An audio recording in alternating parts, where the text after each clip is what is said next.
nobody can see that was handed over to us to do something amazing. Take the gifts, man. Take the gifts. Take the gifts, man. And let the Most High work in you to do something you have never believed. I ain't even impressed what you expect. You see this shit? Hold on, there's one West on my chest. One West world. That's it. Fuck a street code of the priest law. No stain, great Dane with the leash off. I ain't nothing of this world, I need a respawn. I just know they wish that I would stop, but I keep going. These fringes on my calf like a tube sock. I used to stuff the loose ones in my shoebox. And we came a long way from the curbside. Now we looking from the top from a bird eye. And I can't leave my brother on the battlefield. Lord, let the hell rain, we gon' see who real. And you know they gon' hate when they see a plate. So imagine what they doing for $250,000. And we really the only ones going to war. You niggas just be talking like y'all won the war. I made love to this truth and there's no divorce. My Spanish mommy call me Poppy like a corner store. Let me show you how to do it. Said he living by the word, I think it's time he proved it. I think you better use your head before you fucking lose it. And save the acting for the camera, this is not a movie. I pray to God I don't fall off. I ain't nothing like y'all. Niggas think they slime, cut their head off a python. Blame me for my outlook, never counted the lookouts. The world said I wasn't shit, but look at how I turned out. Not so bad, huh? Why you mad, huh? We go hard, but go harder for the have-not. Listen, when that oil hit your leg, then you can't stop. Your feet better hit the ground running, this shit bedrock. Man, we tried to put him on, but he sleep. Waking up the people, that's the job for a priest. Hopped out the wheel, fringes swinging like a pendulum. You heard of the tribes, where the fuck you think they get it from? Look, I'm a soldier, get the order, then I get it done. Got some big shit to split the water, make these niggas run. Why you hurt? If I told the truth, then I showed you love. Let me prove it, wanna move right, let me show you how to do it. Let me show you how to do it. Said he living by the word, I think it's time he proved it. I think you better use your head before you fucking lose it. And save the acting for the camera, this is not a movie. Don't step over the line though. Everybody, anybody, it's up for everybody. And that's, I got bigger fish to fry. I got people to say it. I ain't even on a rap, so I already beat the rap shit.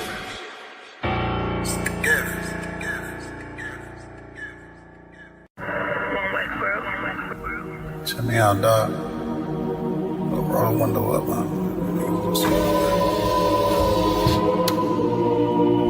The water.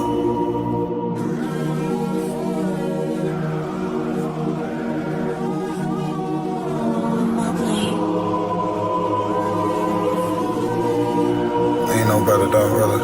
The son of a king. I don't Balenciaga. I might just wear a collar. I might just wear the Pradas. But I'm thinking long term, so I might say the dollars. We ain't no better, I'm just being honest. I should've went to college, but I was thinking violence. This a one West world, we the fucking livest. Break it down, we break ground, we don't break no damn promise. Let's get active, dog, don't tell me how you feel about it.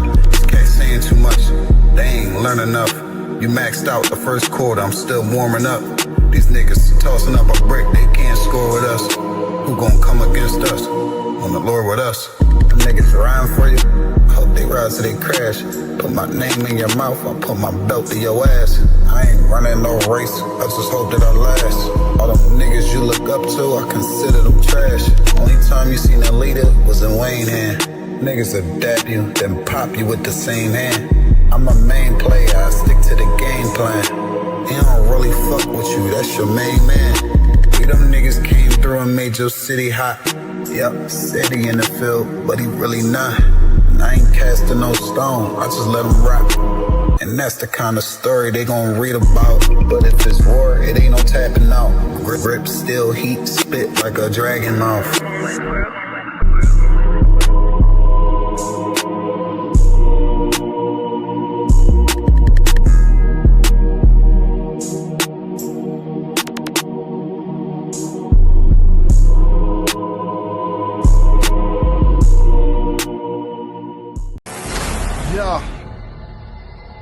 You ready?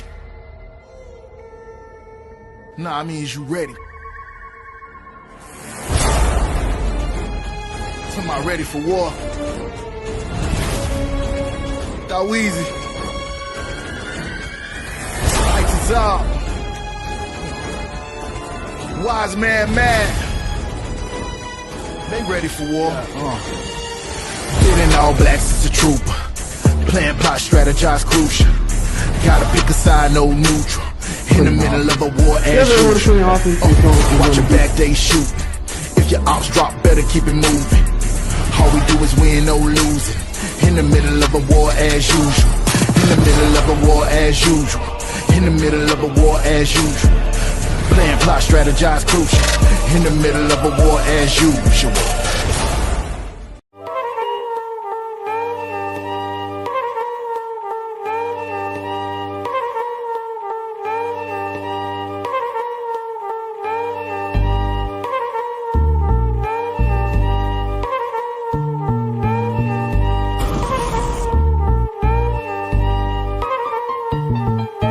Negros e índios nativos somos los verdaderos israelitas. ¿Esto dónde lo dice?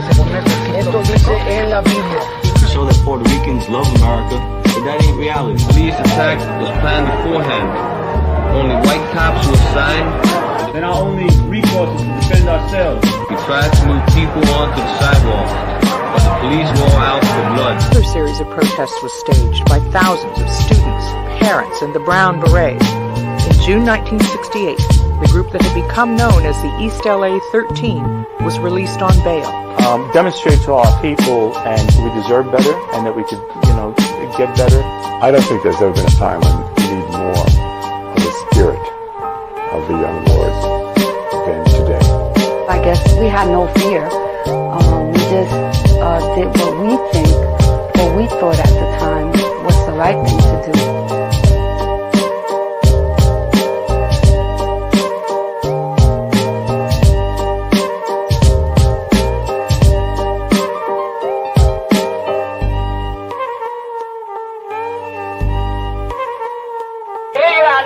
Captain of the Black Panther Party. They are making it their business to process arresting me and my wife, to a process arresting numerous Panthers on the block.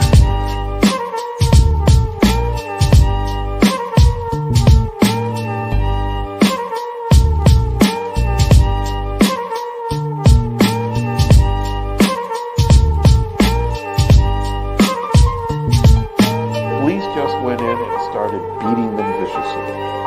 It was ugly. They were just yelling at us, you dirty spicks, dirty Mexicans, who do you think you are?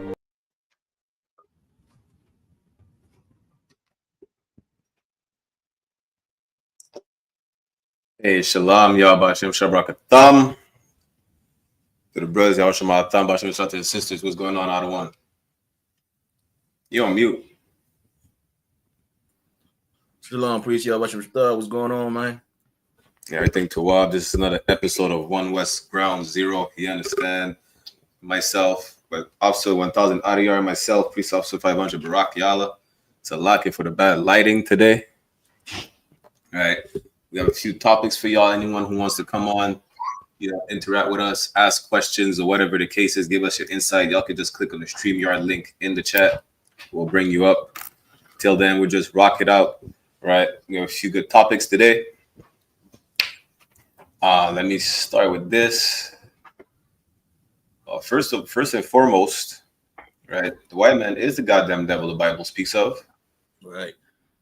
It's like we need to remind y'all every goddamn time. But give me 1 second. Got a few clips for y'all today. The white man is such a devil and such a disgusting bastard, right? I just stumbled on this clip out of one, which is insane.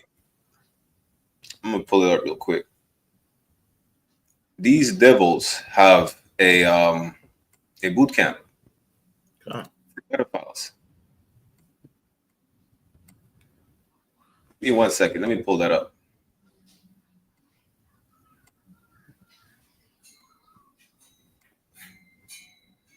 You see this? This is MAP. They have a boot camp for pedophiles. For people who don't know what MAP stands for, it talks about minor attracted people. They even rebranding the term pedophiles. Good night. For pedophiles in Vermont is incredibly disturbing. So this is the MAP camp, or Minor Attracted Persons Camp, which is the name that pedophiles are trying to use to escape the stigma. So last year, somebody in Vermont discovered this event page online, and what they found was absolutely disturbing. Apparently, this camp for pedophiles was held September 19th through September 22nd of 2024, and they wouldn't reveal where they were camping. But this was a huge group of pedophiles camping alone in the woods, and some people said that this was happening in near proximity to a school. So on their website, they listed potential risks. They're talking about normal camping risks here, but then they said exposure to pedophiles and other weirdos. And also common risks with hiking and other outdoor activities. This is from their actual website. Blisters, getting lost, insect bites and stings, heat exhaustion, falling, tripping because you were distracted by a sexy minor instead of watching where you were going. No sexy children around to look at, a common problem when hiking. So obviously nobody would want this event near their hometown, especially near a school. And this turned into an entire storm in this small town in Vermont. They held community meetings with leaders from their town. Campgrounds denied that they allowed these people to camp out there. But according to this group, or from what we could find online, it did happen. And it might happen again next year. And this just goes to show that the normalization of this stuff is never okay. In my opinion, pedophiles deserve the stigma, especially the ones that actually harm kids. If this camp for pedophiles... Good fucking night. That's some crazy shit, man. God damn. You can't make this up. You know? Damn. Like, even... listen, I'm at a loss of words. Our oppressor is such a disgusting, vile bastard.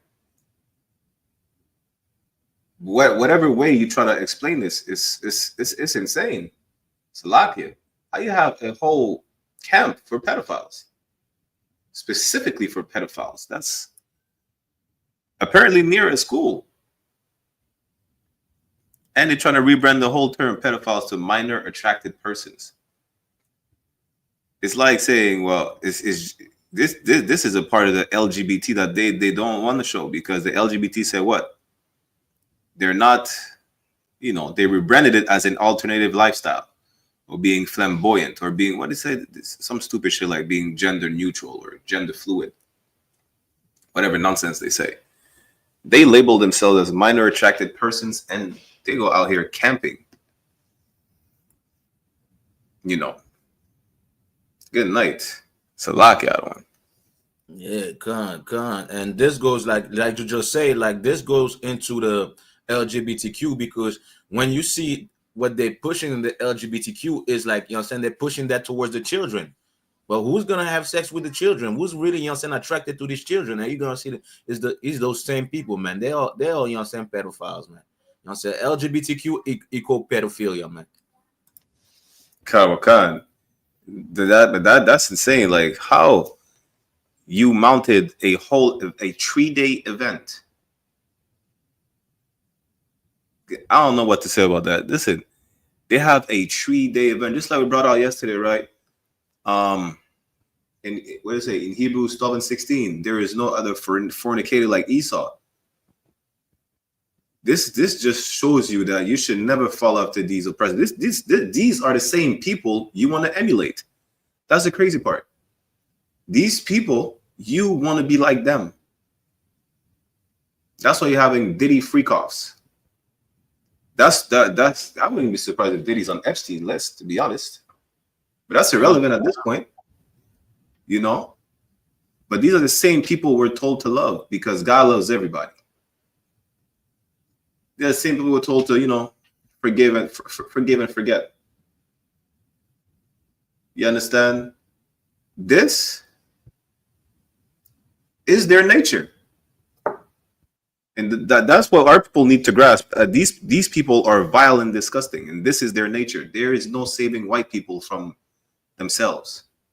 Salaki, sir. Gone. And just like you said, it's the nature. Like, people might come against us for saying that that's the nature, but when you look at in the history, in the, you know what I'm saying, the history of the Greeks, the history of the Romans, the history of a Caucasian is exactly pedophilia. You understand? Pedophilia, incest, rape. You understand? All these sexual deviances, man. That's their culture, man. That's who they are. You understand? Don't get mad at don't get mad at us for saying it, because you understand it's part of the you understand the character. You understand? That's who they are. They can't change, but be exactly who they, you understand, they're supposed to be. So like, nah, Kawakan, exactly. But we're gonna go to the next clip because that was insane. Let me go to the next clip.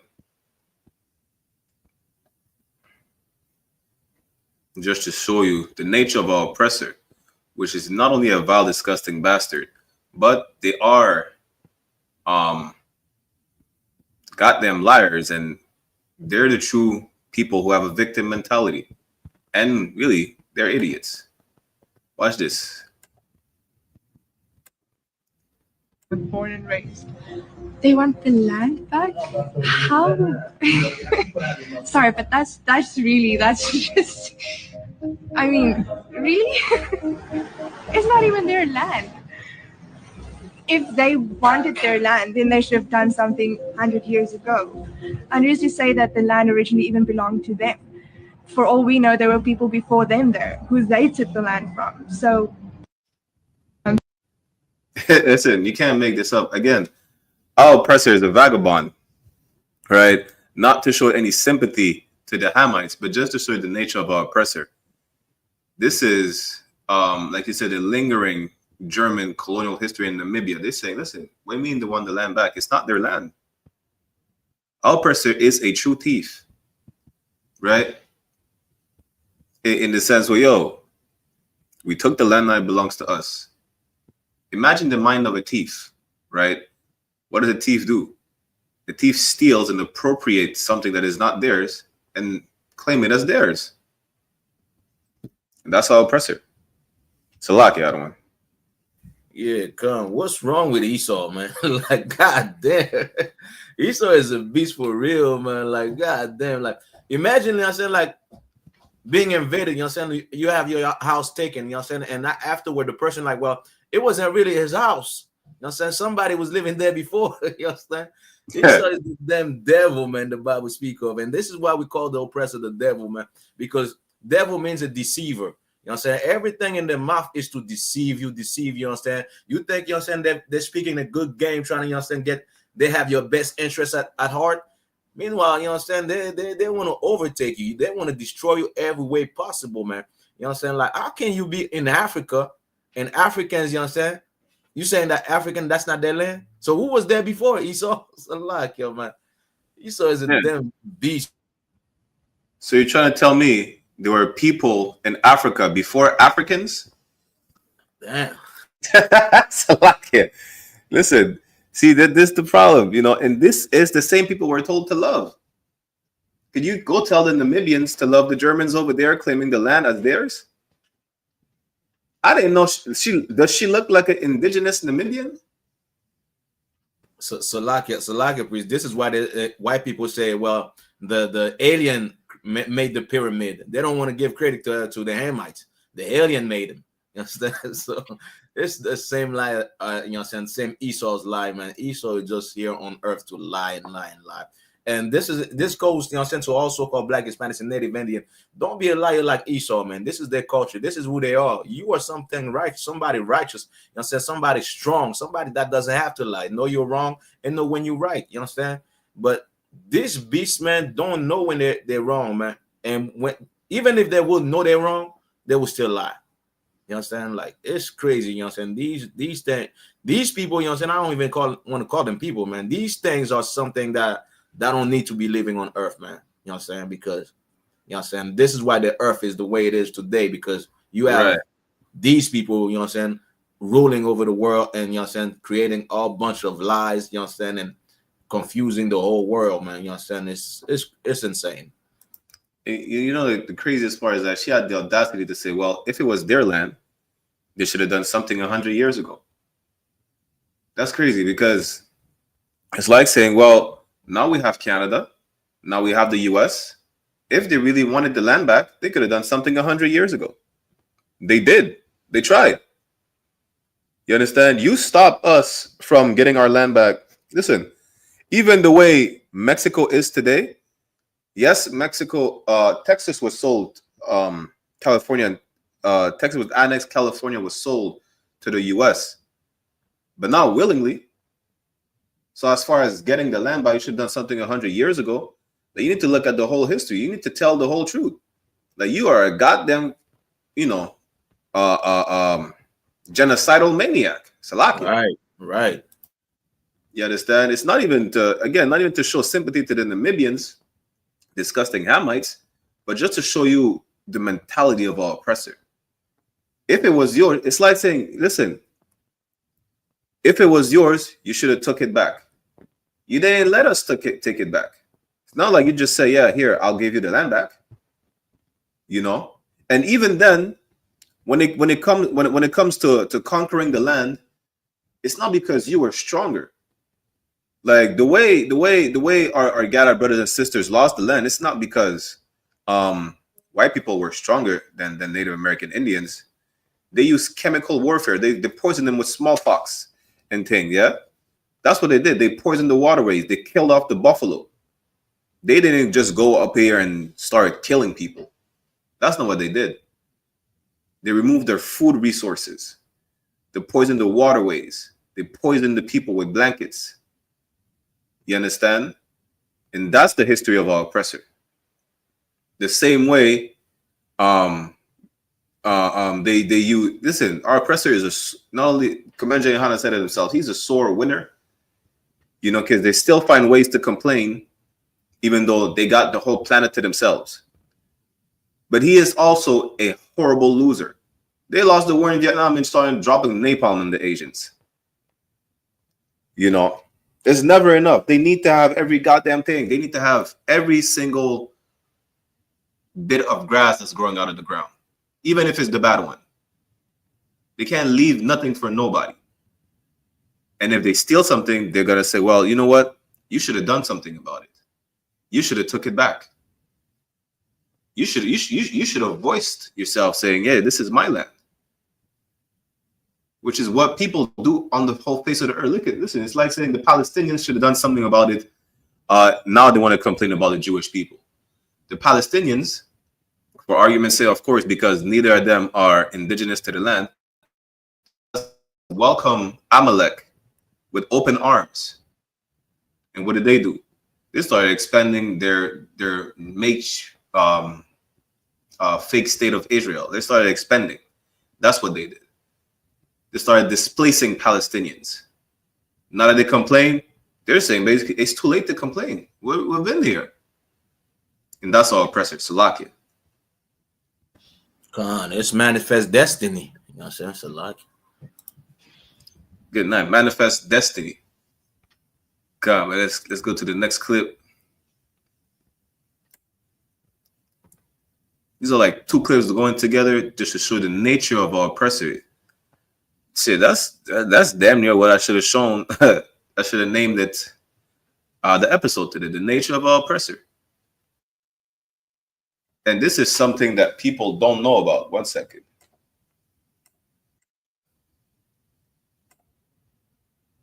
This is something that is not really widely known, right, to the masses. The Black history in Canada, right? Whatever happened to Amber Valley? I'm gonna go Alberta. Amber Valley in Alberta was built by the collision of two events: African Americans facing extreme hostility in states like Oklahoma, and the Canadian government's call for people to settle in the prairies. To escape the South and build new lives, around 1,000 men, women, and children made their way into Canada in the early 20th century, with around 300 moving to Amber Valley. Despite segregation and many challenges in the prairies, these settlers built a community of farmers, baseball lovers, and business owners, trading southern heat for Canadian cold to create a free and successful Black town. So where did it go? Unfortunately, Canada preferred certain kinds of immigrants over others, and fearing that Black people would take over the country, shut down African American migration after this initial wave. Without more settlers coming in and young people leaving for larger cities, the community slowly faded away. And so much has now been lost to history. You guys also told me about Little Burgundy and many other historic Black communities. Which one do you want to hear about next?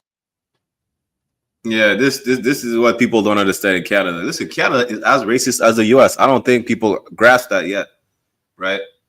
Just like, you know, they didn't stop in New York or Chicago when they fled the South. They went all the way up north to Canada, to the prairies, Calgary, you know.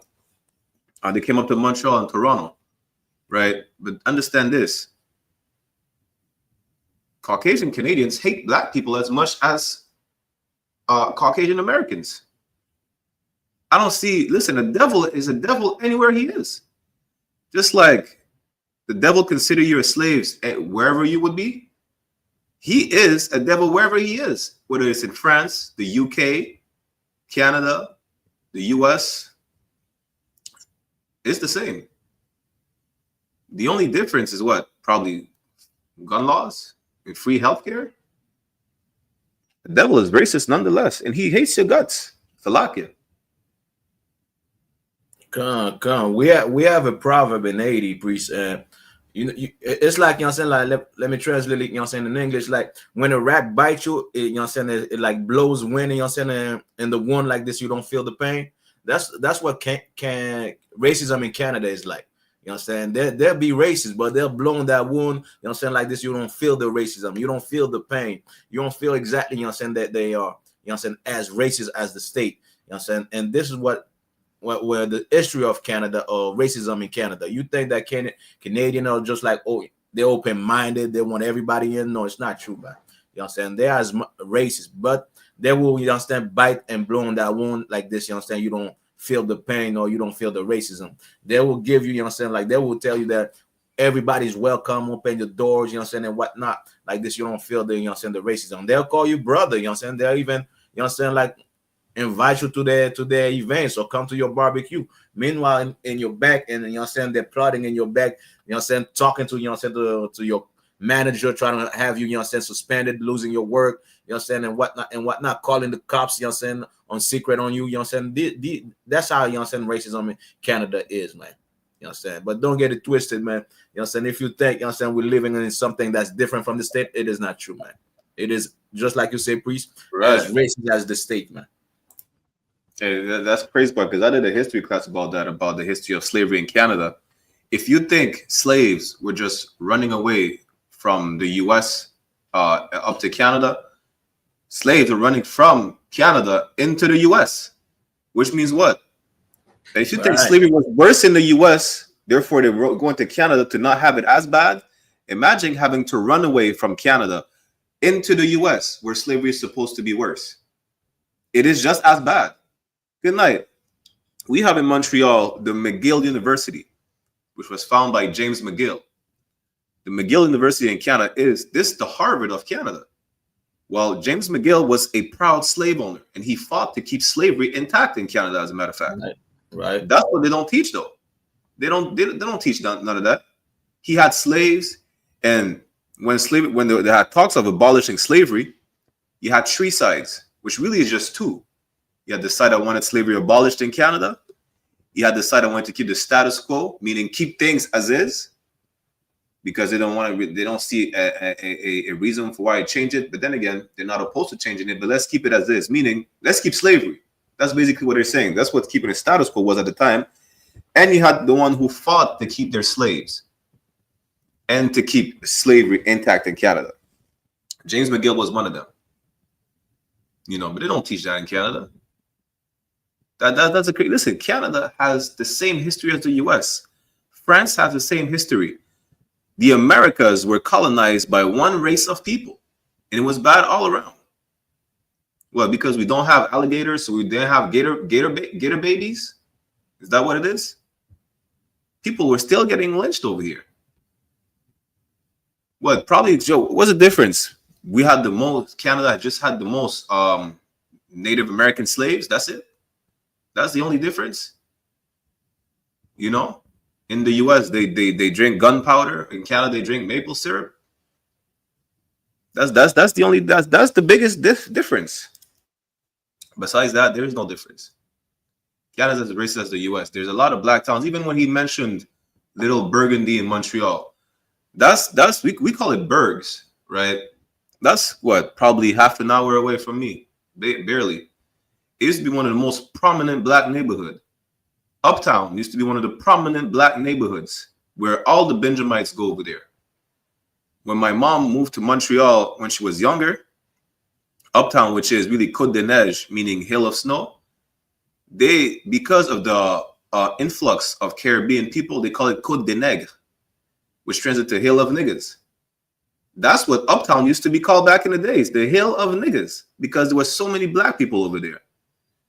Now, you know, they're tired of all the black people, just like they were tired back then in Alberta. They said, what? We're going to take over Canada? Uptown now is Southeast Asia. If you go to Uptown right now, it's a bunch of Filipinos, Laotians, East Indians, really Pakistanis and Sri Lankans. You barely have any Caribbean people over there. You have the Mahatma Gandhi Park. You know, they renamed Kent Park Martin Luther King Park, but even then, I don't see why. Because black people are barely in Uptown no more. Salakia. Go on. They're gentrifying everything. You know what I'm saying? Even Montreal North, where I'm at right now, they call it Montreal Noir. You understand? Montreal Noir. But, you know what I'm saying? Like, right now, you see a lot of, you know what I'm saying, Arab, a lot of white people, you know what I'm saying, and still be called like Montreal Noir. You understand? But the oppressor is a damn devil, man. You know what I'm saying? And I believe also, like, I know you're over the history class, but I believe in the north part of Canada, they had black town also that they flooded, just like you know, the States, if I'm correct. Damn right. They have black towns they destroyed. Because on the claim that, well, like he said, right, they prefer a certain type of immigrants over others. Listen, they just hate black people. Like this, you know, they'll sugarcoat everything. Really, they hate you. Because they want to complain about, you see the same way they complain about Mexicans, about Mexicans being criminals and sexual abuse or whatever. They do the same thing over here with Benjamites and Levi, right? Not considering the fact that, what about the Hells Angels? The Hells Angels are criminals. The Hells Angels sell all the drugs. They damn near have. So in Montreal, right, the monopoly on crime is the Jewish, the Italians, and the Hells Angels, the bikers. None of these are black or brown organizations. Right. They're all Caucasians. But yet they're pointing the finger at you saying, well, you guys are the criminals. What about the mafia? They're arresting all the godfathers right now. They're arresting all the mafia for the past 2 weeks. You know? They want to talk about the blood mafia family. The blood mafia family is run by a white man. Just got arrested. Yet the finger is always pointing out, well, the Haitians are criminals. They do all the shootings. You know, they sell all the drugs. The drugs come through the port. Who controls the port? The Italians. Right. But nobody is saying, well, it's the Italians' fault. The Italians are, I would say first. I would say second after the Jewish. The Jewish just go under the radar because they're religious or whatever the case is. You go to Westmount, all these $1 million houses, right? Good night. I did a moving job one time. Listen, you would not believe these houses over there. Some people have $10,000 TV stands. The TV comes up from the goddamn thing. I was like, damn, and it's like nothing for them. But we're labeled the criminals. They have the monopoly on crime in the city, and we're labeled the criminals. Really, they hate your guts. That's it. You being a criminal is propaganda. The moment you're a criminal is because it's the moment you follow after them. You try to be like them. Like even all the Jamaican artists talking about Don Corleone and things like that. Listen, why you call yourself after an Italian man? You understand? Don Pablo, Don this and Don that. You just want to be white. Now you want to be white. Do you think they're not going to find the opportunity to not shed the light on themselves and just point the light at you? You're following their footsteps. Yet the limelight is on you when it comes to who's the criminal. You know, they don't prefer other immigrants. They just don't. That's their way of saying they just don't want you here. That's it. It's a lucky. And also the brother, you know what I'm saying, I don't know if he's a brother in the video, but he said something powerful, you know what I'm saying? He said that They didn't want to have too many black because they didn't want black to take over the country, you know what I'm saying, take over the nation, which really means that they know that we are better than them. We will excel. If the oppressor leave us alone, you understand, and don't push drug in our neighborhood, don't, you know what I'm saying, put sexual molestation and sexual deviances in you know what I'm saying, push that on our people, they know that we're gonna overtake them, we're gonna overpass them. You know what I'm saying? And this is why, you know what I'm saying, this is why you should put in your mind why they have drugs in your neighborhood. Because if you don't have drug in your neighborhood, you will overpass white people. If you don't have like sexual deviances in your neighborhood, you will overpass white people.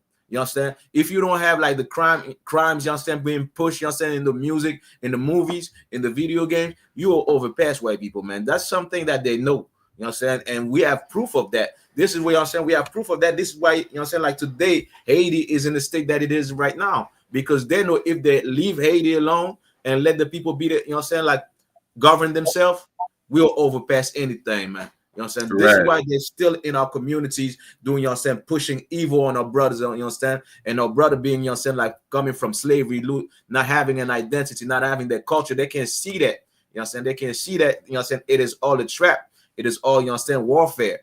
You know what I'm saying? But once you come into school, you open your eyes, you're on the community general YAHANNA, you realize, you understand, what the devil realized. And it's, if they leave us alone, you understand, we will overpass them in everything. Not just in sport, not just, you know what I'm saying, in physical activities, in everything, man.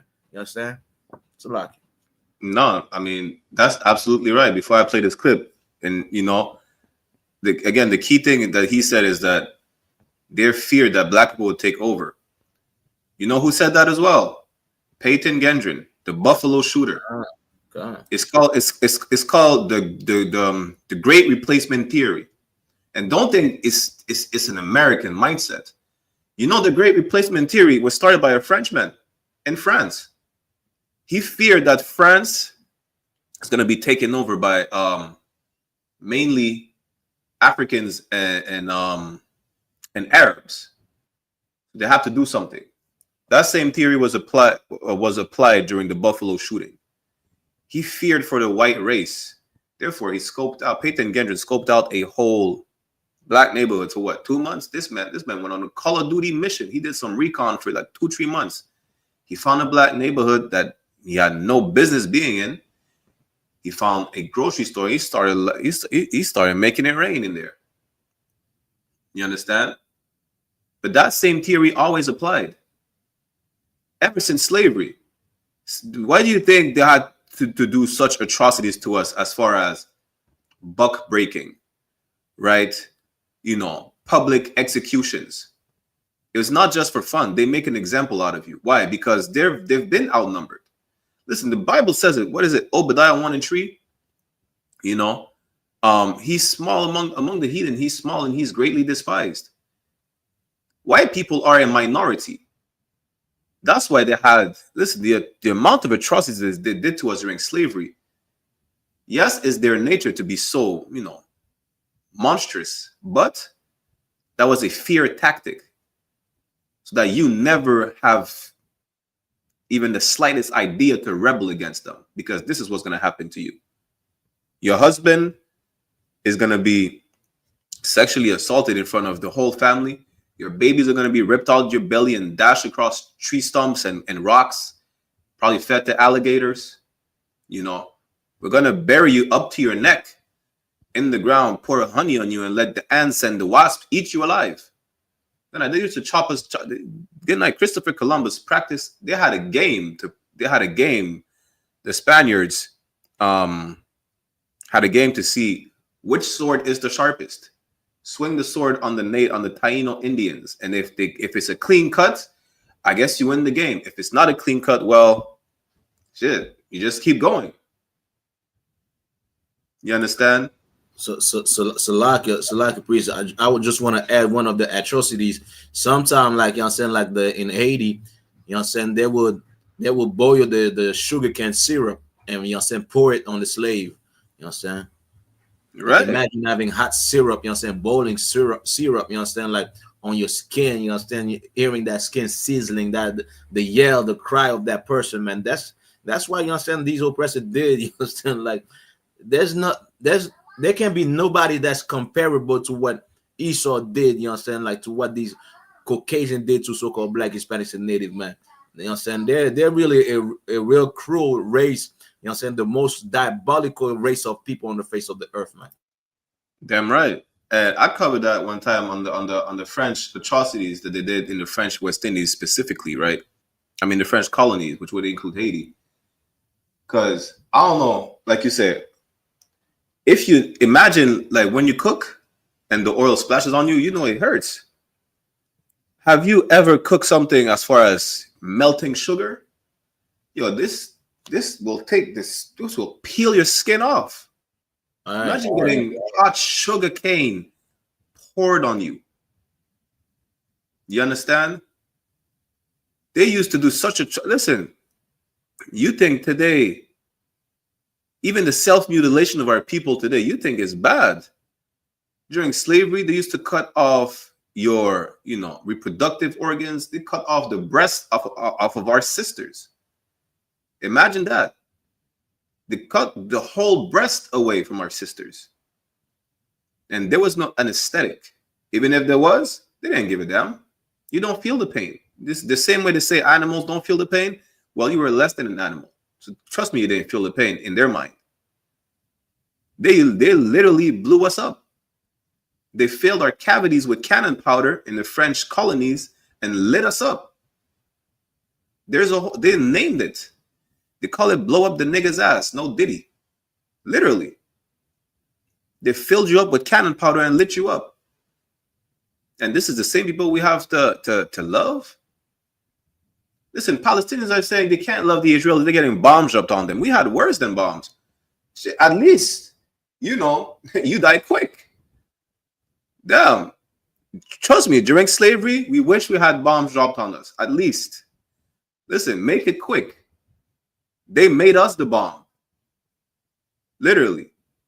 But this is not a history class we're going to go over here. I'm going to bring these back. These atrocities that did on us. Like that.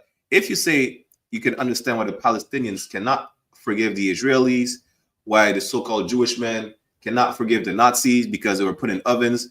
We were put in ovens too. Yet we're told to forgive the white man. We're told in boiling cauldrons. Yet we're told to forgive the white man. If we can forgive him, surely they can forgive their aggressor as well. Because we had it worse than anyone else on the goddamn face of the earth. Like I played this other clip because people think it's only Africville, which is Nova Scotia, right? That they erased.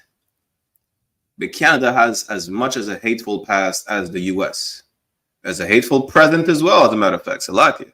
So it wasn't just Africville? I think British Columbia too. Why British Columbia? Hogan's Alley in Vancouver was home to the city's largest Black community, built by the descendants of African Americans who'd come to Canada to escape hostilities in California and Albertans who moved to Vancouver seeking prosperity. In the first half of the 20th century, the area was a thriving Black cultural hub, hosting speakeasies, jazz legends, and even Jimi Hendrix's grandmother, Nora Hendrix, one of the founders of the Fountain Chapel Church. With so much culture to offer the city of Vancouver, you would have to hold on to this neighborhood with everything that you could, right? Well, just like in Africville, the neighborhood was considered a slum by the city in need of urban renewal. This really meant wanting to build a viaduct through Hogan's Alley, and in the late 60s, the neighborhood was demolished, making way for the Georgia Viaduct. Displaced residents spread around Vancouver, and it wasn't until 2015 that the city announced plans to remove the bridge as a process of reconciliation. People also told me about Amber Valley in Alberta.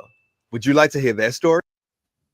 Again, listen, that's the same thing as Seneca Village. All these Black towns in the US that are removed just because they really hate niggas. There's no other reason. The same thing happened in Canada. If you think, because that's one thing I really hate about so-called foundational Black Americans saying, well, we went through this and we're the only ones who went through that. Listen, we have the same exact history as our Judite brothers and sisters. The same exact history. The same way they removed Black towns and Black cities, just like in Central Park, they did the same thing in Canada. Why? Because they hate Black people. There's no other reason why. It's not a quantum physics equation. It's not rocket science. The Bible says you be sold unto your enemies. Ezekiel 35:5 said they had a perpetual hatred, a hatred that they always had, they will always have, and it's not going away. So why do you think it's different up here? They're the same devils. The Canadian devils and the US are the same people. They're not two different matter of white people. They're both descendant of the British, the Irish, the French. You know, and if you go to Brazil, the same, the Portuguese, the Spaniards. What makes them different? We have free healthcare. That's it. You know? And shit, maple syrup. Besides that, what's different? It's a lot.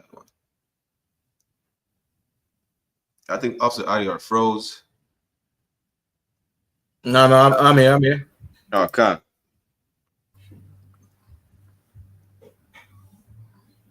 It's Salakia, you know. What's different with these white people? I'm trying to understand because I'm confused at this point. Right? The point is, just like a slave is a slave anywhere he goes, a devil is a devil wherever you are, wherever he is.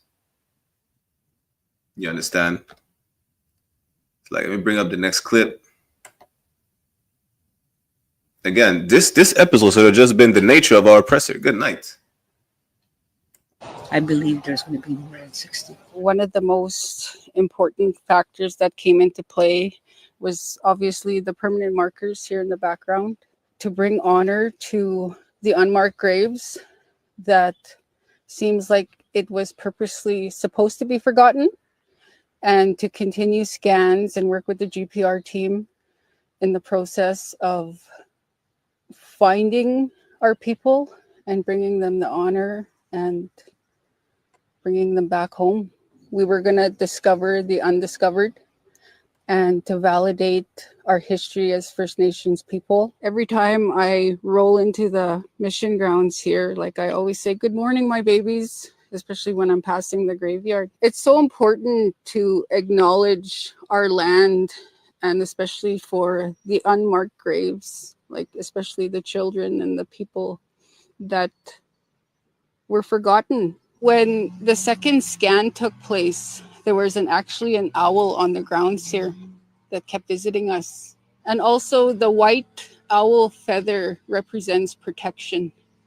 So I thought that was so beautiful. The handprint also represents the missing Indigenous men and women all across Canada, but also it represents a child's hand and making sure that the children who had no voice were heard along the way. And of course, our eagle, they're always here. We see them every time we're on the grounds, and it just goes to show that we still have life, right? We're still being watched over in some sense. I'm third generation survivor. My kokum attended here, and my mother was an orphan and stayed here all years. And I attended in 1958 to 1960. Then I attended the day school from 1962 to 67 here on the grounds. My mom's dying wish was for us to find the baby sisters. The baby sisters are up there. I have one brother who's 60 school who's in the United States. My mom passed away in 1999. She was 92. And she said, find your brothers and also have a closure for the baby sisters in the cemetery in Beauval. One sister was 6 months, 1926. The other one was 8 months, 1929. My mom went through a lot more than what I did, I believe, but she never talked about it. We will see when we're up the hill and they lay the markings. It's finally come to this.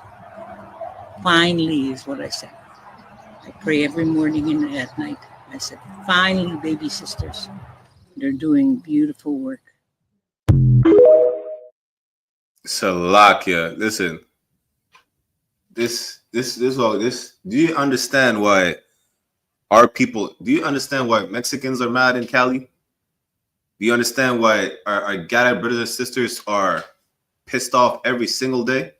Like listen, there's a devil that said this is a lie. They don't find graves in Canada. There's 60 more unmarked graves as of today. 60 more. The whole Americas and the Caribbeans is a graveyard. You understand? This is the thing. Residential schools operated until 1997. One of them in Ontario had an electrical chair where they put Gadites, on the chair and electrocute them just for things as small as peeing their bed. You understand? This is what we say. Our oppressor is a vile monster. This is the nature of your oppressor.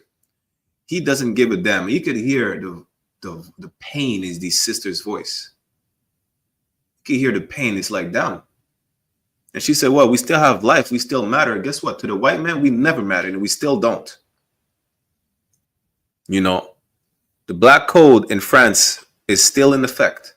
The black code that said that you Benjamites mean nothing. You're less than human is still in effect. It hasn't been abrogated officially. There's talks about it, but that's it. And it's you would see the condition of our people. These are the number one people that disappear every day. Missing and murdered indigenous people, whether it's men, women, little boys, little girls, every single day. And I did a history class about that, right? It's like, they had a whole system to make sure you're oppressed in all ways possible. They made it mandatory for the kids to attend residential schools. If not, they would come and snatch them up. And you can't come back to get your kids. Why? Because now they made it so that you cannot leave the res without a pass. Like a hall pass in high school to go to the restroom, you needed a res pass to leave the res. So now you need the res pass to leave the res. If you don't have it, you have to pray that your kids are safe, which we know they were not safe in an establishment where they have an electrical chair for the kids. Safe where they get molested damn near every day by the Catholic Church. Even when she said her mother probably went through worse than she did, but she never talked about it. This is why, because she can't. This is a hard thing to talk about. Listen, on how these people are being abused on a daily basis. I have to bring this precept up, right? What is it? Deuteronomy? What did it say again? Deuteronomy 28, where it says we will bear children, but they'll be taken away from us. You cannot say that we are not the real biblical Jews of antiquity. This is the only people who it happens to that lost their identity, that have been taken over by their enemy, and then our children are being taken away from us till this day. You understand? Till this day. And there's nothing we could do about it. There's nothing that any Gadites could have done about that. You understand? Salakia.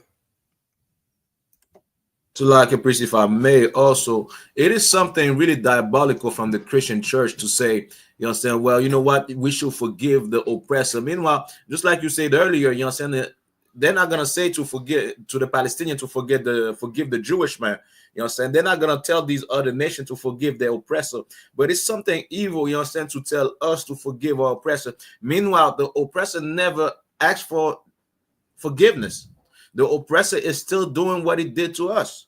So, you know what I'm saying? It is something really evil from the Christian church to say, well, you know what, natives should, you know what I'm saying, should forgive and forget. You know what I'm saying? Meanwhile, they live on the land, on their own land, in captivity on their own land without, you know what I'm saying, like proper food, proper, you know what I'm saying, drinking water, and still being killed, you know what I'm saying? It's evil, man. So like. Okay. No, Salaki, we're going to bring that up real quick. Deuteronomy 28:32. Thy sons and thy daughters shall be given unto another people. That's exactly what happened during the residential schools, during the 60s school, right? And thy eyes shall look and fail with longing for them all the day long, and there shall be no might in thine hand. There was nothing that could be done. They made it, listen, I forgot which devil did that, but he made a law where The RCMP, which is the Royal Canadian Mounted Police, the equivalent of the FBI, it's legal for them to come and snatch your kids up and bring them to the reservation. That's what they did back in the days. They made it legal to get little indigenous kids snatched up from the reservation and bring to residential schools. And even then, just like you said, Otto, right? Why are we forgiving our oppressors? They never asked for forgiveness. They didn't be forgiven. Like, why would you forgive them? They didn't ask for that. They don't give a damn. They took the land. Now they claim it as theirs. They couldn't care less whether you forgive them or not. It's not like, you know what? Thank you for forgiving me. Now I can give you the land back. Thank you for forgiving me. I could give you reparations. I could fix Haiti. You know, I could clean up the mess I made in Martinique and Guadeloupe by poisoning people for what, 2 decades. They don't care. They never did. They never will. They don't want your forgiveness. They want you gone. That's it. They want you eradicated. And that's why they're mad, because just like the Egyptians were mad when, regardless of how much hard work they give us, we will not die off. Imagine that. They committed a whole genocide on 3 continents in an archipelago, and we still can't die off. They're trying to replace us with indentured servants. We still manage to thrive. They put crack cocaine in our neighborhoods, heroin. You know, they poisoned the waterways of the reservation. They destroyed Haiti. The Haitians still can't die off, and that's why they're mad. They're mad because you're like a vermin. They see you as a vermin. They see you like a roach. They think the roach problem is over until they turn on the lights and they see, well, the roaches are still there. And they're so mad at it because you're the roach that will not die off. That's why they're mad. Salaki, other one. What you said is really true. You know what I'm saying? It's really true, man. You understand? And once again, like, you understand, we need to start understanding where we are and who the oppressor is, especially in these last days. You understand? Like, get to know that, you know what I'm saying, you are the 12th tribe of Israel. And this is why, you know what I'm saying, like what we're doing in ISUPK Montreal is as so much of an importance, you understand, because we live in a land that's been lying to us, that's been lying to our brothers, to our sisters, that's been dividing us, you know what I'm saying, as a people. You know what I'm saying? Meanwhile, so-called Black, Hispanics, and Native Indian, we are the same people, man. We are the 12 lost tribe of Israel. You know what I'm saying? And it's not a coincidence you see all these things happening to one of another, you know what I'm saying, one another. You know what I'm saying? It's not a coincidence, but just like you put in, you know what I'm saying, the scripture, you put the scripture, you know what I'm saying, these things happen to us and us only, man. You understand? Like, these are the nation, they could fight for their own people. They could fight for the sons. They could fight for their daughters, their sisters. But you know what I'm saying? We don't have no power to do so. Why? Because we divided, because we don't have the knowledge of self, because we rather, you know what I'm saying, like, forgive the white man for crimes that he himself didn't ask for forgiveness for, man. You know what I'm saying? The best thing we should do as so-called Black, Hispanics, and Native Indian is to gather under Commanding General YAHANNA in the I.S.U.P.K, you know what I'm saying, and to raise up this nation, man. You understand? Because Christ is coming back soon. You understand? So that's the best solution that you could have in your life, man. It's a life. Kawakan, damn right. And listen, again, regardless of what's happening right now, you can't change the nature of our oppressor. The next clip is going to show you that.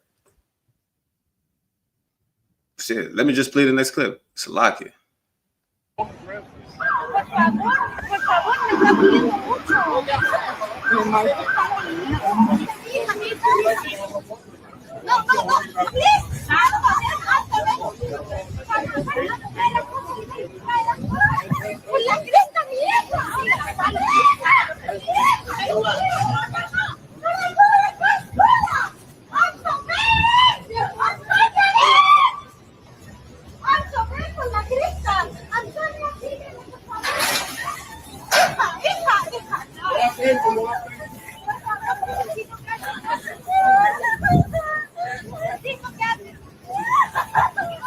Man. Excuse me, officer. This is her daughter. So like, this kid pisses me off so bad. I don't understand. You know, this is a tourist. Listen, if you listen, you're not safe because you're black, Latino, or native. That's it. They hate you because you're black, Latino, or native. You don't have to be legal. You don't have to be illegal. The moment you're conceived in your mother's womb, they want you dead. That's why they had the whole Planned Parenthood thing. You know, that's why they push abortion in our communities. They want you exterminated. That woman is a tourist from Chile. You understand? Clearly, she knows she's not a U.S. citizen. But that's irrelevant. They only arrested her for being from Chile. That's it. They're trying to how are you going to deport a tourist? She's on vacation. Imagine that. You can't even take a vacation to the US no more. If you're Latino, this is not a destination for you to come on vacation. Clearly, they're going to get arrested and get deported. It's a lot of good fucking night. You really can't make this up. If you think racism doesn't exist no more, this should be proof right here for you.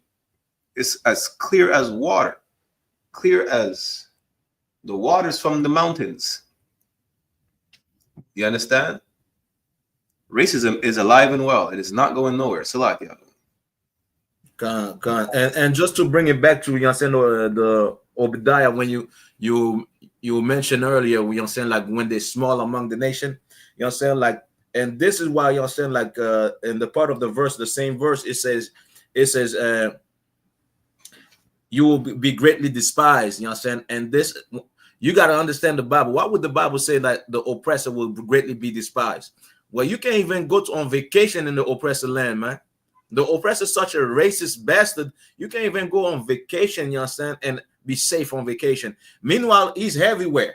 He's everywhere in everybody's land. You know what I'm saying? Trying to make rules, being on vacation and everything. He's on everybody's land, you know what I'm saying, thinking that he's the main character in that land, man. You know what I'm saying? But you can't even enjoy, you know what I'm saying? Imagine being from Peru, you know what I'm saying? Like, you know what I'm saying? What's the minimum wage over there?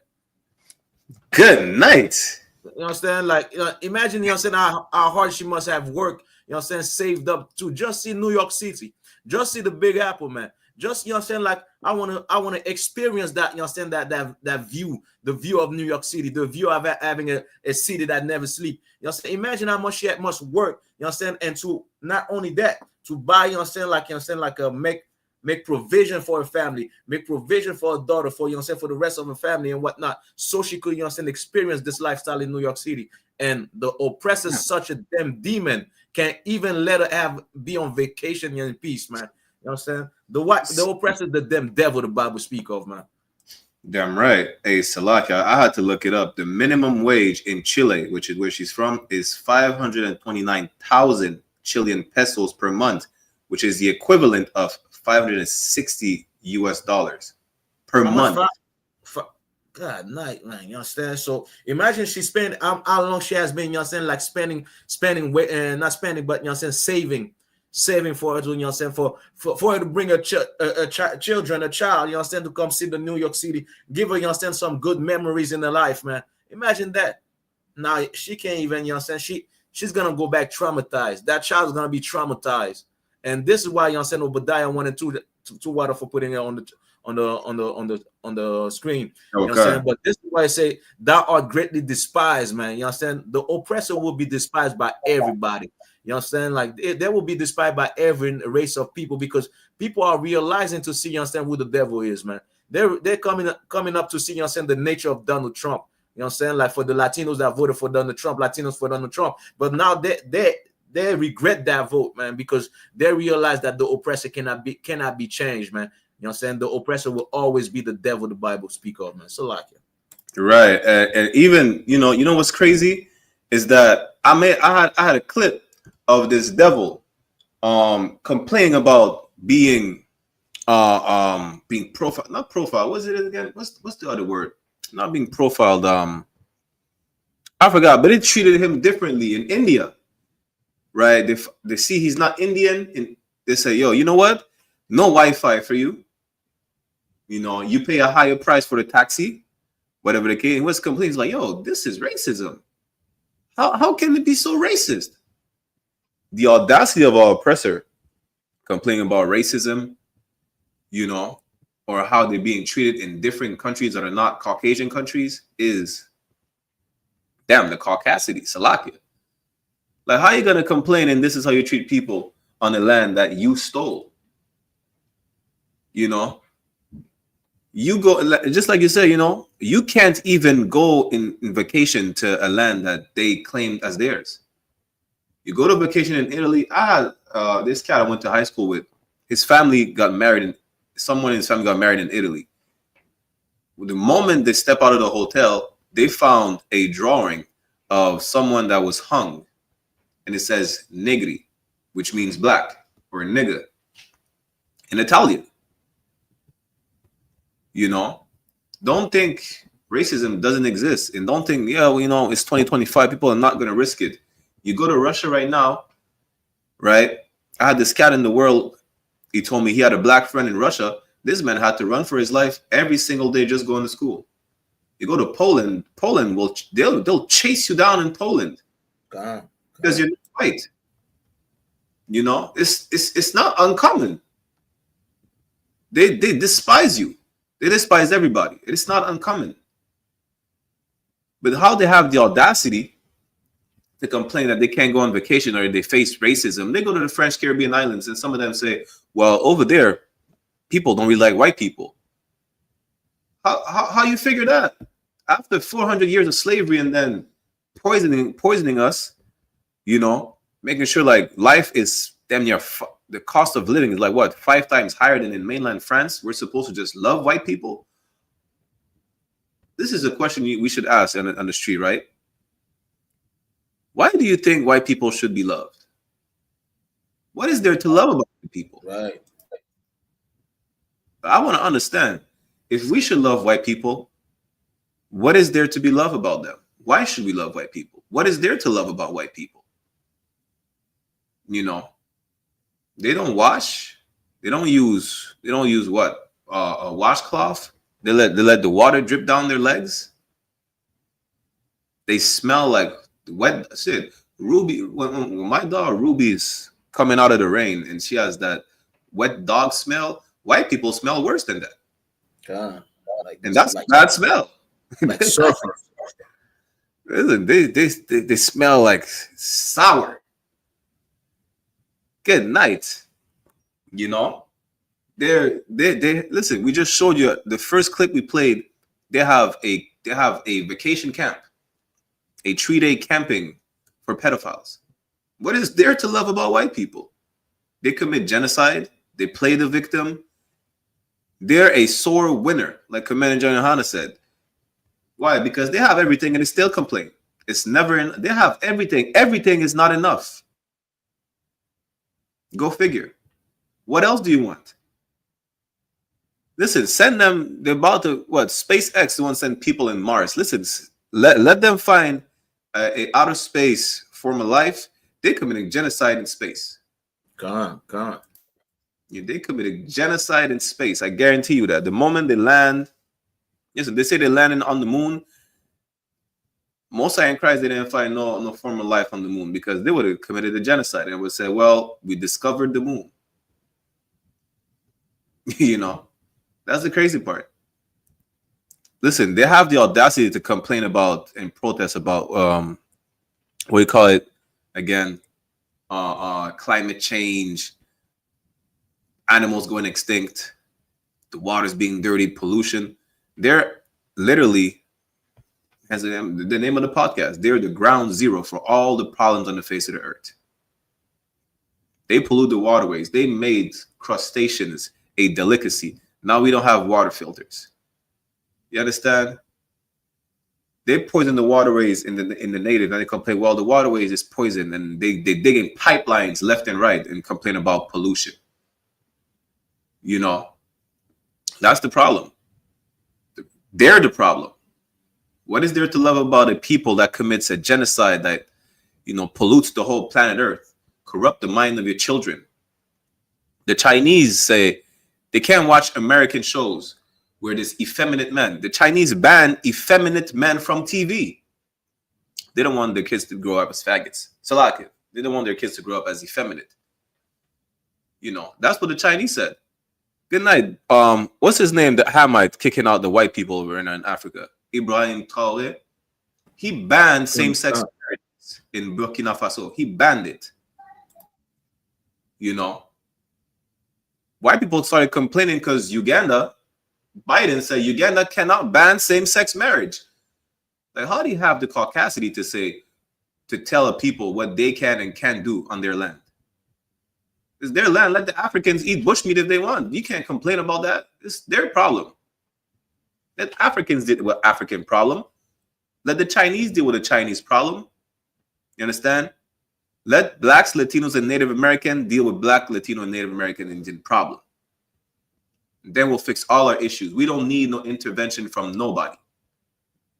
We'll address our issues and leave us alone.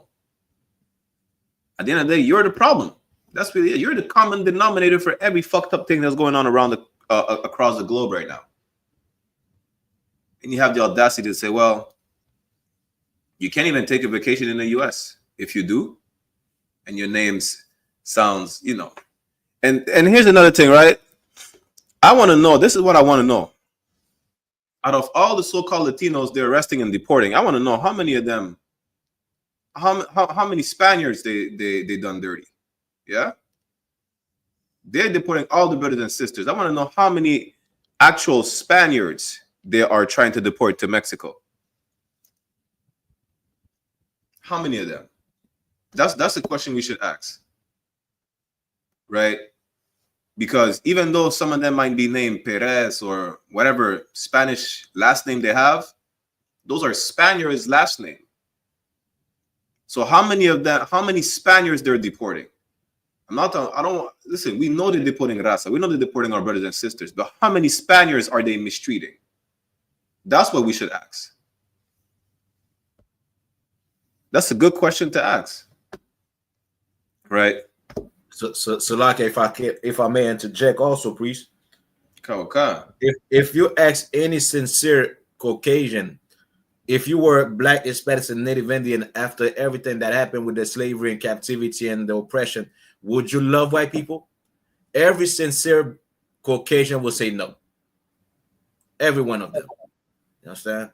So, you know what I'm saying? Like when the Christian tell us, you know what I'm saying, like to love them, you know what I'm saying, to forgive them, themselves would have never loved themselves if they were us. They would have never loved another white person, you know what I'm saying, and whatnot, follow the culture or whatnot if they were us because of the trauma, of the oppression, of the pain, of the injustice that was done to, you know what I'm saying, to so-called black, Hispanics, and Native Indian. So like, damn right. Shit, white people hate white people. That's why, listen, white people hate white people already. So what is there to love about people that just naturally hate themselves? The French hate the British, and vice versa. Spaniards hate the Portuguese. The Russians hate the Ukrainians. You know, the Dutch and listen, white people hate white people. So why would we love the people that, you know, can't even love themselves? Not like us, for instance. We don't love ourselves because we've been indoctrinated to do so. We're the most compassionate people on the face of the earth. We have the most hospitality. But these people just hate themselves. You understand? And like everything correlates to the nature of our oppressor today. That's crazy. Look at this. Conor McGregor allegedly donated a bus to transport anti-immigration protesters to a rally. Hey, that's some of the people's favorite fighter. Who knew that a Irish prick was a racist? Shit. That's old news. It's a lot. What's in the bin? Did you get that on the live? Yeah, fucking idiot. Get out, you black. He's saying, get out, you black cunts. Listen, next time, hey, if you really had a sense of morality, you just had common sense. You see any Conor McGregor fight, just turn the TV off. Don't go watch the fight. Yes, the Conor McGregor is Irish. Irish are extremely racist. It's a lot, young one. You know what people say? So yeah, I was about to say that. They are saying the redhead are the new black. Yeah, the redheads is the new black. Listen, Conor McGregor, y'all may not even feel offended because y'all say redheads are black, gingers are black. Yeah, that ginger potato eater, right? He donated a bus to transport anti-immigration protesters to a rally. He donated a bus to the racist. And that's what he did. The gingers are black. Here's your brother. And for every single dumb coon that says, well, Irish are our brothers because they were also enslaved. Irish were never slaves. The Irish were indentured, potato-eating servants. That's it. They were oppressed. Why were they oppressed? Because they're the white trash of Europe. That's it. It's like saying, well, the people in the South were also oppressed by the people in the North, so they're our brothers. Why were they oppressed? Why? Because they're rednecks and they sleep with their brothers and sisters in Alabama. They have, that's what they're oppressed for. A devil is a devil nonetheless. They were never oppressed like we were. They're eating potatoes. No sweat. We eating scraps. If they eating potatoes, best believe that we were eating the potato peels. If they ever left it, if they left it behind for us to eat. So like, who was picking those potatoes? Good night. Hey, there you go. Listen, the original Irish people were not even them. You understand?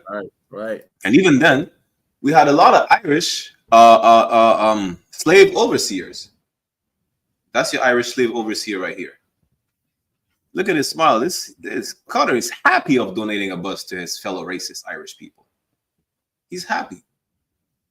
You see, the same way we say the white man is the devil and it makes my teeth whiter, donating a bus to a group of racists is like he's not feeling the pain of that leg that he broke in the ring. He's not feeling that pain no more.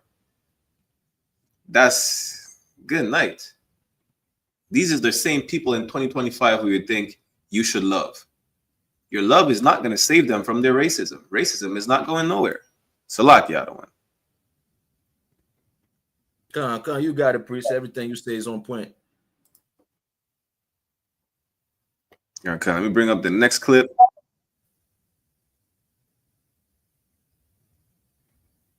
What's an end knocked? That's in the That's in the police report. The officer said suspect 1 stated that victim 1 had end knocked on her door. And they knocked on their door trying to. No, I'm asking. She constantly. No. What is an end knock? Nigger knocking. Yeah, what is that? Damn. Going and knocking on a door and running. But why is it nigger knocking? That's what. Why isn't it Caucasian knocking? Why isn't no? Why isn't it Caucasian knocking? Why isn't Asian knocking? Why isn't some other knocking? Why is it called that? No, that's just the way they say it. No, that's the way you explain to me. What's an end knocked? Listen, that's the first time I heard it in my life. Nigger knocking. It said that's the way they say it. Who's they? The racists. Who's they? I'm confused. Listen, good night. Apparently, we used to nigger knock when we were kids. She said that's the way they say it. Who's they? Maybe she identifies they them. That's probably it. It's like it. Listen, this is insane for you to think that white people could ever change. You understand? Professor. God. No, go ahead, please. Go ahead, Ottawa. God, Salakia. I was gonna say, and also like. You know what I'm saying? Like for those that think, you know what I'm saying? Like, well, you know what? It's a new day. We're in 2025. It was a long time ago. The I.S.U.P.K been warning you and telling you during these last days, you about to see the full face of white people. The full racism is gonna come out of them. And you seeing this right now. You know what I'm saying? You thought, you know what I'm saying, we was crazy, you know what I'm saying, for saying like, you know, They are exactly like their forefathers. You thought, you know what I'm saying, we were insane for telling you that. Now you seeing is exactly what, you know what I'm saying, our words, you know what I'm saying, the words are coming in YAHANNA and every priest and prophet in the UPK. You know what I'm saying, you seeing exactly those words coming to life, because you understand these people, you understand, are as racist as their forefathers. They never loved you. They never act, you know what I'm saying, cared about you. Yes, of course, you understand, because you sing and dance and you understand, and whatnot. They tolerated you. They wanted to be like you. They wanted to dance and sing, you know what I'm saying, just the same way you do. But that doesn't mean that they don't hate you, man. You understand? That doesn't mean that they don't see you exactly like their forefathers saw you back in the days, man. They are their forefathers, man. And you got to wake up, you know what I'm saying? And you about to come in the, you know what I'm saying, in a new world where a new vision of how the world is, because you're about to see exactly every so-called Edomite is as racist as Christopher Columbus. Damn right. That's really it. And again, if you knew that the Bible is not a white man's book, that this is your record and your code of conduct, right? You will know this, Salakia. This is the book of Ecclesiasticus, chapter 12, verse 10. Never trust thine enemy. For like as iron rusted, so is his wickedness. Listen, iron is bound to rust over time. It will show you, this idea oppressor will show you its true colors. It's just a matter of seconds. It doesn't matter if you grew up with them. Listen, you grew up with white people. They're going to tell you, well, it's not my fault. I'm not my forefather. It's, you know, what can I do about it? There's a lot you can do about it. First of all, you could donate to isupk.com. You could bow down, kiss our boots. You understand? If you're truly sorry, show me you're truly sorry. You know, it's like saying, well, someone steals your car, right? And donates it to me. And I'm like, well, it's not my fault. You got your car stolen. I just happened to inherit it. It's not my problem. You know, forget about it. It's not yours no more. You understand? Your enemy will also always show their true colors.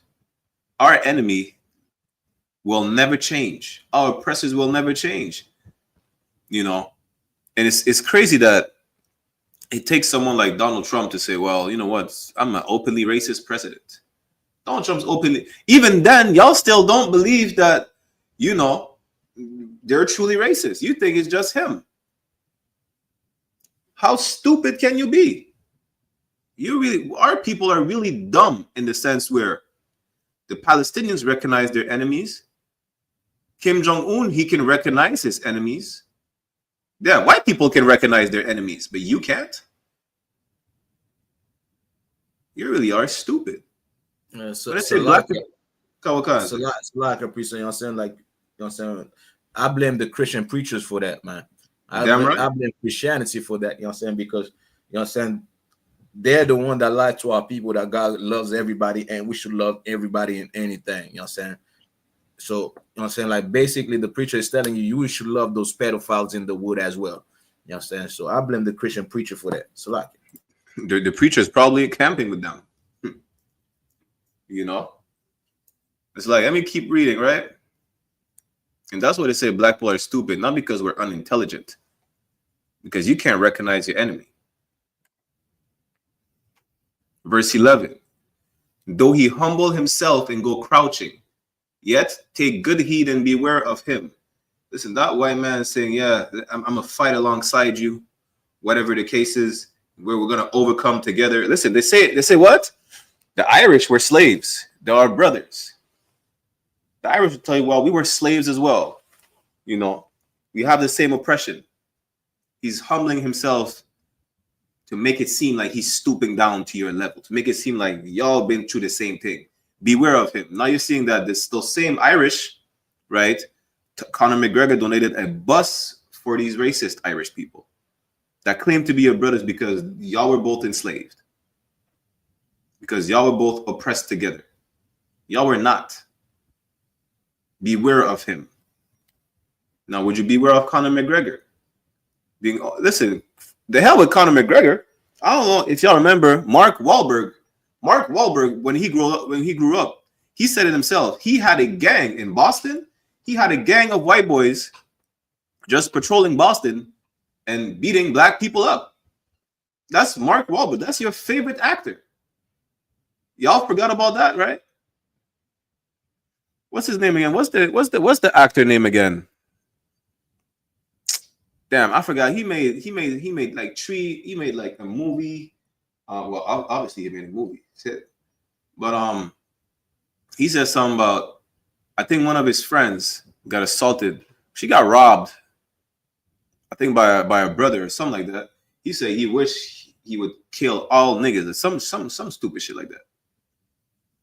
Listen, your favorite actor is extremely racist. Hulk Hogan is extremely racist. Conor McGregor is extremely racist. Mark Wahlberg is extremely racist. They're all racist. Why? Because they don't openly say like Donald Trump until a tape comes out of Eminem saying the word nigga. You know, beware of him. Though he humble himself, even if you make it seem like he's coming down to your level, you know, treating you as what you consider to be an equal, they hate your guts. And it's never going to change. Salakia. And those shall be unto him, Salakia, and thou shalt be unto him as if thou hast wipest a looking glass, and thou shalt know that his rust had not been altogether wiped away. Why? Because you trying to clean up white people's racism from them, it's like wiping a mirror. When you wipe a mirror, I don't know if anybody ever wiped the mirror, try to clean the mirror, there's always going to be a stain. And that stain is the racism that is not going away. You understand? That stain that's on that mirror is the racism that is not going away from it. It's their nature to despise you. Listen, white privilege is not, they cannot reject white privilege. They cannot reject white privilege. The whole, you know, even if they're broke white people, they have white privilege. The proof, if they can't clean themselves up and go look for a job, you know, a white crackhead can have a job. A black crackhead can't have a job. You understand? Forget about having a job and being a crackhead. You know, you are a felon. You have one felony. You can't have a job. Trump have what? 54 felonies. This nigga became president again. And yes, I call Trump a nigga because y'all consider Trump a nigga. This man have felonies. He came out with like gold Jordans. He was walking to 50 Cent, Many Men.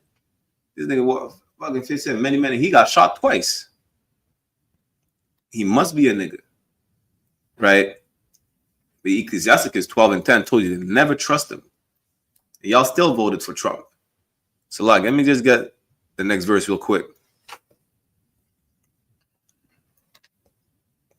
Verse 12, said to him not by thee, lest when he had overthrown thee, he stand up in thy place. Neither let him sit at thy right hand, lest he seek to take thy seat, and thou hast at the last remember my words and be pricked therewith. See, that's the problem. You wait for the damage to be done to realize, well, damn, maybe I should have never trusted them. You wait for them to overthrow you and be like, damn, maybe we should have never invited them to the cookout. Now, by the way, we're in the cookout season. Next cookout is in Fayetteville, North Carolina. No heathens allowed. Not whites, not Caucasian, not Russian, not Africans, no Asians, no Arabs, no heathens allowed. We don't trust our enemies because we know they show the true colors. Before the cookout, during the cookout, after the cookout, no heathens allowed at all, at any time, any cookout. You understand? We don't wait for the damage to be done. We prevent the damage. How? By separating. We don't set them up right by us so they could overthrow us and stand up in our place. We don't do that. We did that enough times during what's it called? The Civil Rights March. And when it says at last, remember my words and be pricked therewith, you know, it's like when you're told to be careful when you pick up, you know, let's say you're told not to touch a bee because you're gonna get stung, right? Well, don't set this heathen right by you because now that bee sting is like a reminder, well, you know what? Maybe I should have not picked up that bee. That damage that they do, you're gonna be pricked with the words of the Mossad that was telling you in your head, you should have never trusted your enemy.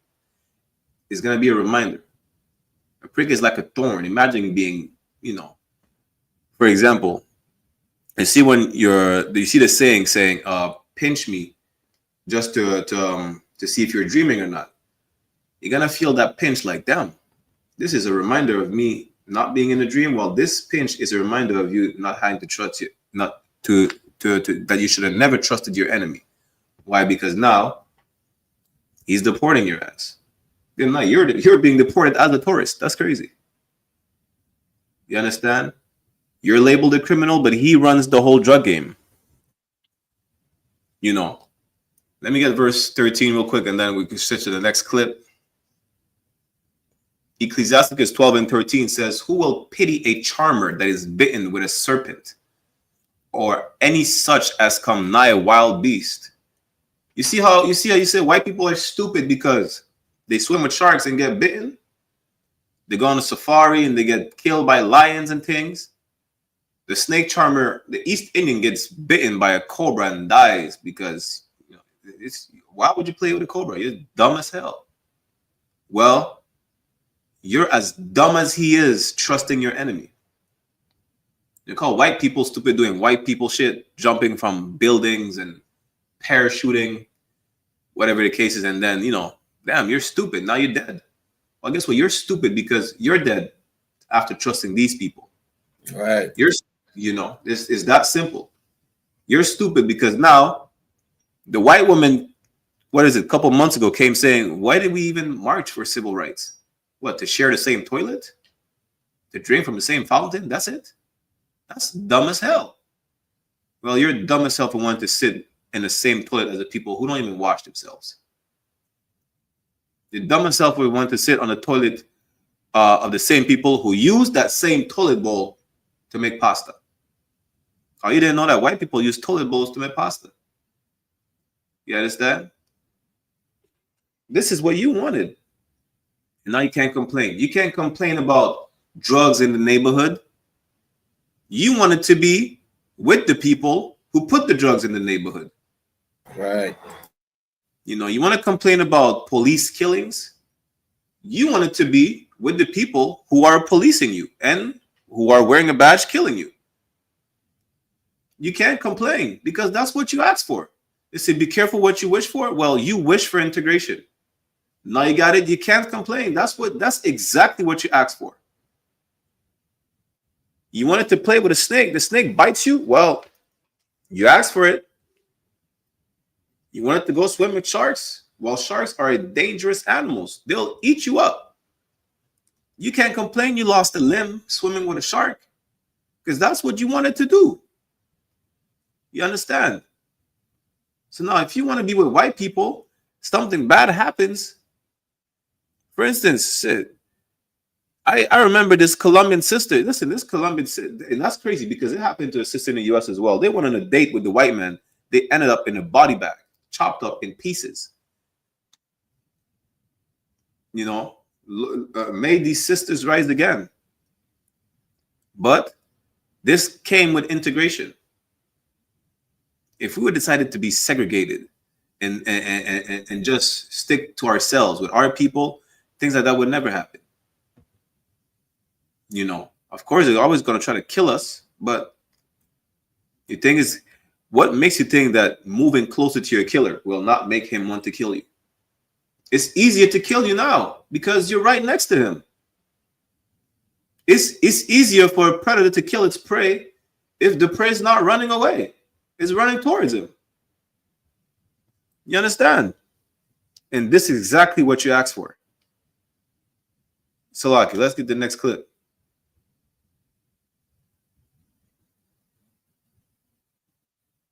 Friday, here when they were playing last week, and now the family says they don't even feel safe in their own front yard.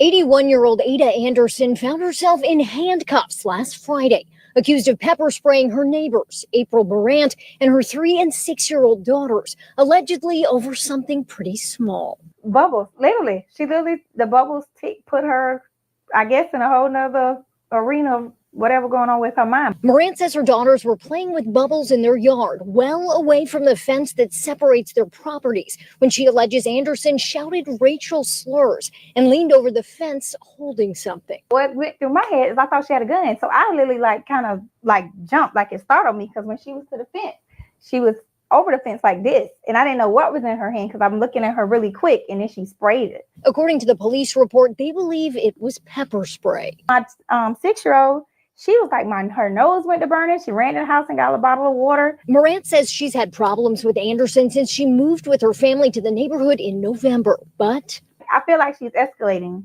She says Anderson on multiple occasions has hurled insults and racial slurs at them. Since day one. I have recordings of her. She shared this video where someone can be heard saying a racial slur.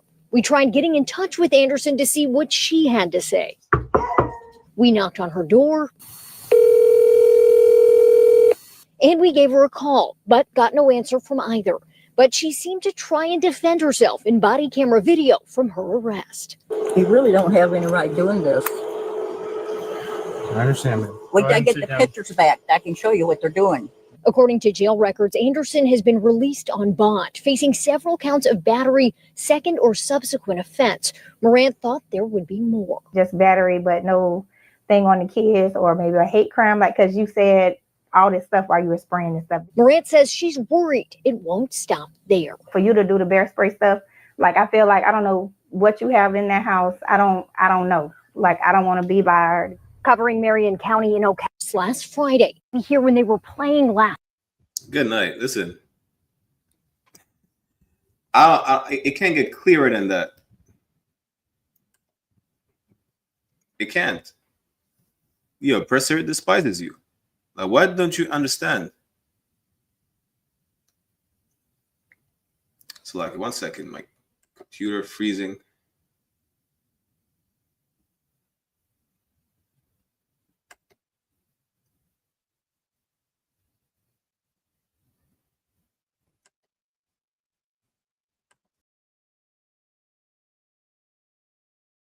Hey, let's give us, a couple minutes. Officer Barkiala will be back. Understand? You're having technical difficulties. And that being said, don't forget to like, share, comment, subscribe to I.S.U.P.K Montreal, I.S.U.P.K Toronto, I.S.U.P.K Haiti, I.S.U.P.K France, and I.S.U.P.K Martinique. You understand? You want the truth. This is where the truth resides. You understand? I.S.U.P.K, the Israelite School of Universal and Practical Knowledge under Commander General YAHANNA. That's where the truth is at. You understand? Nah, so lucky for technical difficulties. Damn, this white woman pepper sprayed a what, 8-year-old? That's crazy. But again, this comes with integration. This comes with wanting to love white people. Right? She yelled at a 6-year-old and a 3-year-old. She yells. She probably said, "You dirty nigga," whatever the hell she said, for blowing bubbles. Right? What's that precept again? It's damn like the precept, they hunt our steps so we cannot go in our streets. Well, guess what? You can't even blow bubbles. Let it go in the streets is nothing. At this point, kids cannot even be kids. Right. They blow you blow bubbles, now you run the risk of getting pepper sprayed. Right? I don't know if for people who haven't been pepper sprayed, it's not a pleasant feeling at all. And I think she said she had bear mace. It's not even the regular pepper spray. She maced the kids with bear mace. Damn. But what can I do? God loves everybody, right? God loves everybody, and shit. You have to forgive white people. Salakia. Come. And you know what I'm saying? Like this comes to show you exactly, you know what I'm saying, the topic of this, you know what I'm saying, this class and everything that you've been bringing out. You know what I'm saying? Like the oppressor is just the oppressor, it will not change. You understand? Like, and don't say, well, she's 81 years old. She used to live in a different era. You know what I'm saying? Your so-called oppressor, Edomites that are 20 years old, have the same mentality. It's just because, you understand, like Eminem, you understand, is singing hip hop now. They could go to the club, dance and drink, you understand, and whatnot with a black so-called black friend. But this is the same spirit that's in every one of them. You know what I'm saying? Every so-called oppressor have that same spirit. You know what I'm saying? It's just a matter of time until that spirit come forth. You know what I'm saying? But they have the same mentality, the same spirit. They are the same Edomite of the old, of the past. They are exactly like Christopher Columbus and every other racist oppressor that oppress our people, man. Damn right. And they will never change. As a matter of fact, they just make it worse for us. You cannot even be a kid and blow bubbles. It's like you go outside now, your kid is blowing bubbles. You can't even, okay, you see how, you're not worried, yeah, my kid is playing in the park or is blowing bubbles, whatever the case, let the kids be kids. You have to worry about your kids being bear maced at this point when blowing bubbles outside. That's what you have to worry about. If you're Black, Latino, Native American, Indian, you thought the only thing you had to worry about is someone, get your kids get kidnapped or, something really bad happens. Your kid can't blow bubbles no more. You have to worry about your kids being maced if they blow bubbles. That's crazy. You understand? And no voting, marching, protest is going to change that. You can't change white people. Stop trying to pray over white people, change white people, trying to fucking save white people. There's nothing that's going to be good coming from that. This is what happened when you try to save white people. Your kids get maced in the face for blowing bubbles. This is what happened when you're trying to walk hand in hand with white people. Listen, what is it? Proverbs 21:11. Though hand in hand joined together, the wicked shall not be unpunished. Listen, Lord allow I have some holy mace in the kingdom. I'll mace this bitch, even if she's 95 years old. I don't give a damn. She deserves to be maced on the plantation. Why? Just for the sake of it. That's it. You understand? You pick some sugar cane. Yeah, because I'm gonna have her pick some sugar cane. You cut the sugar cane the wrong way, you get maced. Yeah. It's a lot, guy. I'm that's what I'm gonna do. You make some pepper spray with some cayenne pepper, just a bit of vinegar, some lime juice. I don't know. Listen, you're gonna find some engineer in the kingdom that's gonna design the new mace. I'm gonna mace the hell out of these white women. Yeah, that's what it is. That's a lie. I'm not a merciful person. Listen, white people, they piss me off. Now, we're not calling for any acts of violence, really. You understand? The point is, she will reap what she sowed in the kingdom. It's not going to be pleasant. And just like the precept said, whoever put in captivity shall go in captivity. I'm just paraphrasing, right? We won't give them the same treatment they gave us, because we have laws and we have a code of conduct of morality. You understand? But you better cut the sugar cane the right way, because I'm gonna mace the hell out of you. You goddamn white dog. You got what? One more clip? 2 more clips? So, like a priest, I sent you a little short things on Messenger, all right? On Messenger? Let me see. Yeah, mace the hell out of the white woman.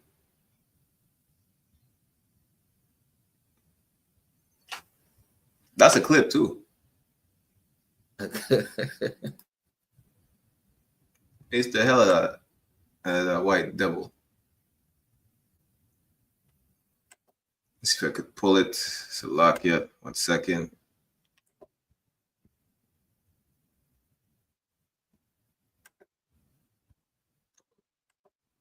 Bear with us 1 moment.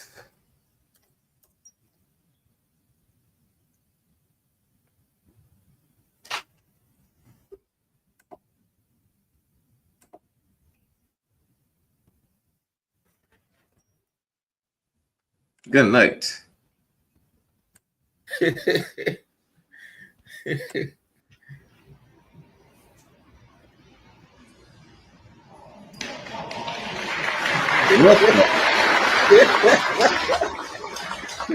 There's a Christ was right when he called, you know what I'm saying, that white woman a dog, man. Because, you know what I'm saying, they showing that Good night.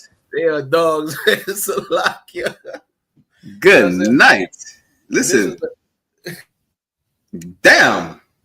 Listen, what does it say in Isaiah 14? These are the people. Listen, this is the people that is running the earth. This is the people that make kingdom shakes and tremble. God. Yeah.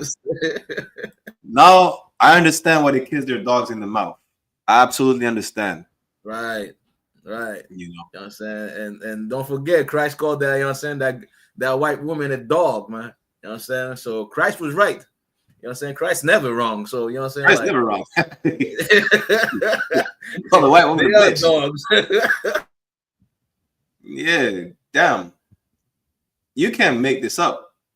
And this is the same people you want to join. Listen, you want to be good night. How? I don't know. Damn. Like, what is there to love about white people? It's like, what is there to emulate about white people? Like, why would you want to be white? Good night. Damn.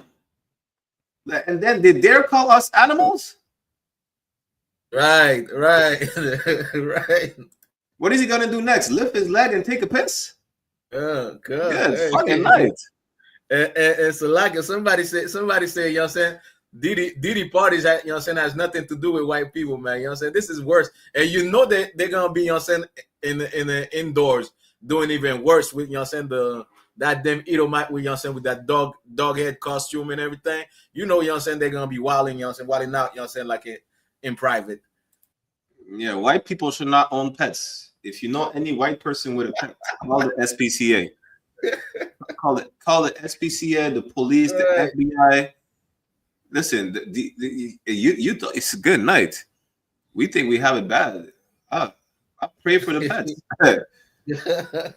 I pray for you. Don't even know what's going on. What's going on in the back of these pet stores at this point?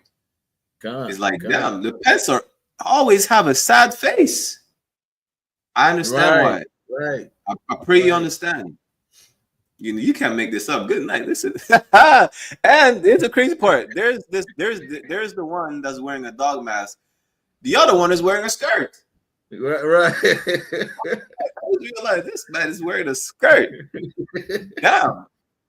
That's Edomite for you, man. And to go back to what we said, you know what I'm saying, yesterday in class in Hebrew 12, right? You know what I'm saying? There's nobody more filthy and disgusting than the oppressor, man. You know what I'm saying? There's nobody more that there's no more sexual deviance. I thought back in the days, I thought Africans were sexual deviants. Edomites is even worse than Africans, man.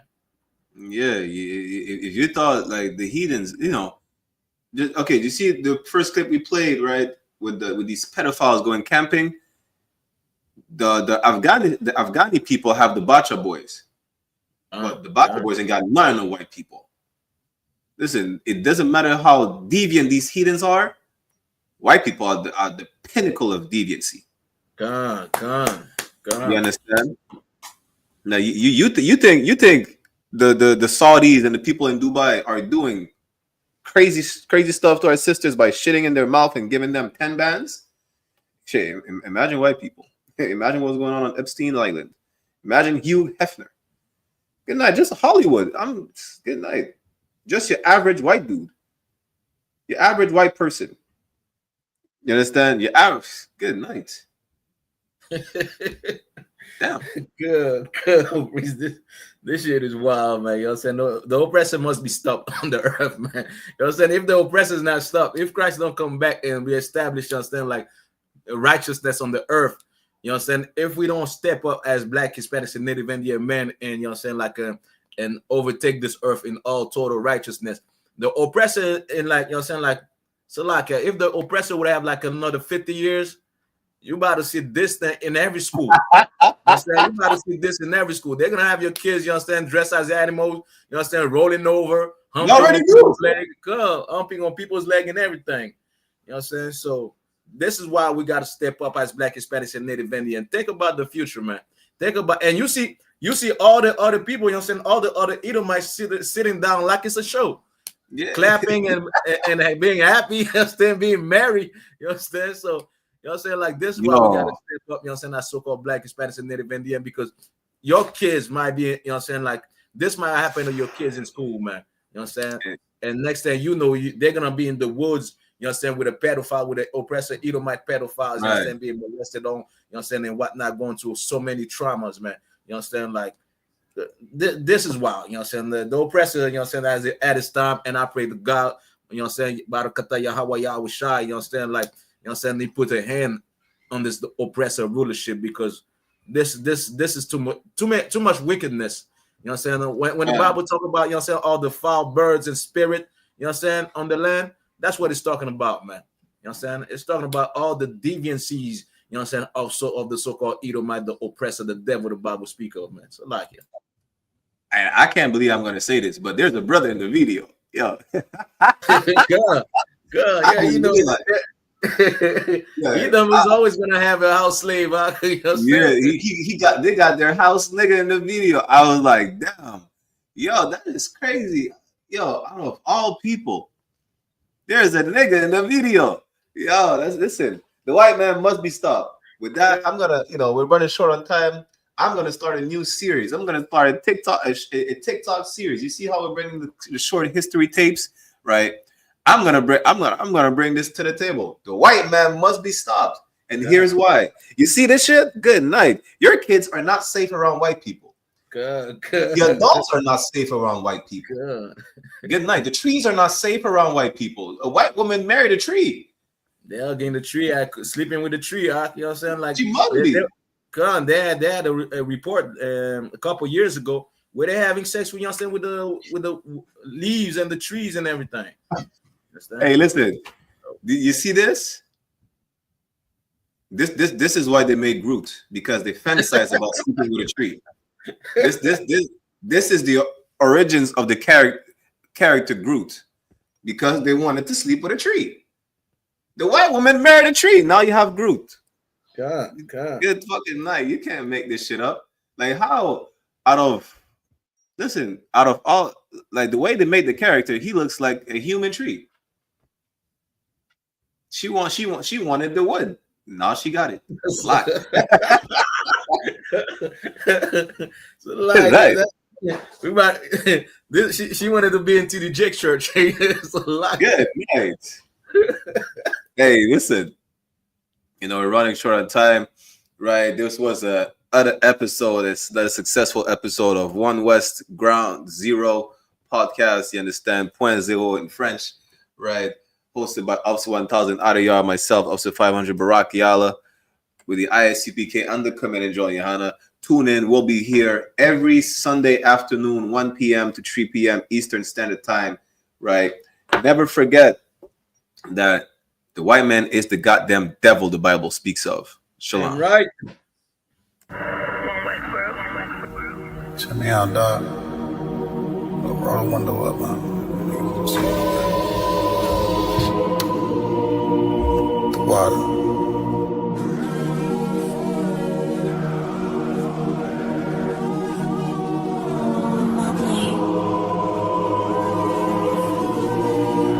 Ain't no better, dog, brother. The son of a king. I don't Balenciaga. I might just wear Kyla. I might just wear the Pradas. But I'm thinking long term, so I might say the dollars. We ain't no better. I'm just being honest. I should've went to college, but I was thinking violence. It's a one West world. We the fucking livest. Break it down, we break ground. We don't break no damn promise. Let's get active, dog. Don't tell me how you feel about it. These cats saying too much. They ain't learn enough. You maxed out the first quarter, I'm still warming up. These niggas tossing up a brick, they can't score with us. Who gon' come against us? On the Lord with us. Them niggas riding for you. Hope they ride till they crash. Put my name in your mouth, I put my belt to your ass. I ain't running no race, I just hope that I last. All them niggas you look up to, I consider them trash. Only time you seen a leader was in Wayne hand. Niggas will dap you, then pop you with the same hand. I'm a main player, I stick to the game plan. He don't really fuck with you, that's your main man. We them niggas came through and made your city hot. Yup, said he in the field, but he really not. And I ain't casting no stone, I just let him rock. And that's the kind of story they gon' read about. But if it's war, it ain't no tapping out. Grip still heat, spit like a dragon off.